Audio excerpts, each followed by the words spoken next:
qu'est-ce qui cause Voilà. la ptose mammaire? Alors, je rassure tout de suite les C'est pas femmes. la faute au mec, hein. Je ne sais. On a dit d'être Si, docile. quelque part, tu vas voir. Ah bon? Oui, tu vas voir. C'est quoi, donc? En fait, la première cause, je rassure toutes les femmes, c'est que le vieillissement naturel fait que vous allez avoir une ptose mammaire. D'accord? Il y a différents niveaux de ptose, c'est-à-dire qu'il y a différents degrés, ça tombe un peu, après un tout petit peu plus bas, et puis voilà. En chirurgie esthétique, il y a le grade 1, le grade 2, le grade 3, et puis le 4e. Donc, c'est normal. Ouais. Lorsque la peau vieillit, il y a un relâchement cutané. Donc, le relâchement cutané va faire que, de toute façon, les volumes qui étaient comblés vont un peu se désengorger.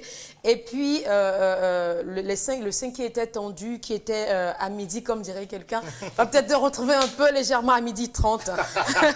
Les ligaments de Cooper aussi vont perdre un peu de fermeté. Donc, ça, c'est une cause qui est naturelle. Donc, toute femme va subir à un moment ou à un autre une ptose. Donc, pardon, les maris, les garçons, les hommes, soyez indulgents. L'autre cause, quand je dis que c'est vous, la grossesse. D'accord? Une grossesse ne vient pas toute seule. Bon, il y a si bien ce un n'est que mec, ça, d'accord. il y a normalement un mâle derrière. Hein, mais tu parles déjà. Donc la grossesse va faire que les seins vont prendre du volume. Oui. Sous l'effet des hormones, les seins vont prendre du volume. Et à l'allaitement également, ça va être encore plus important. Et quand ça finit tout ça, il va y avoir une dégression.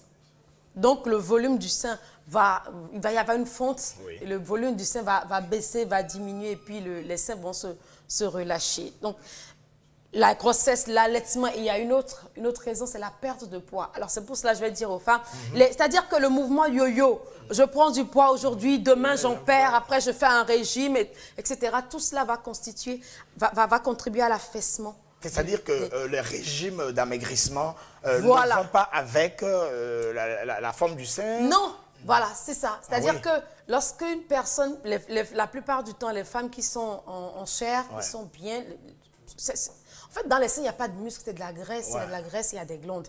Donc, il y a un tissu glandulaire, il y a un tissu donc, si graisseux. vous perdez du poids, la graisse fond.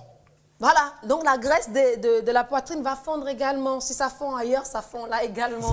Donc il faut comprendre que c'est une raison parfois pour que vous vous rendiez compte que vous aviez une poitrine qui était ferme et puis en forme, ça va baisser.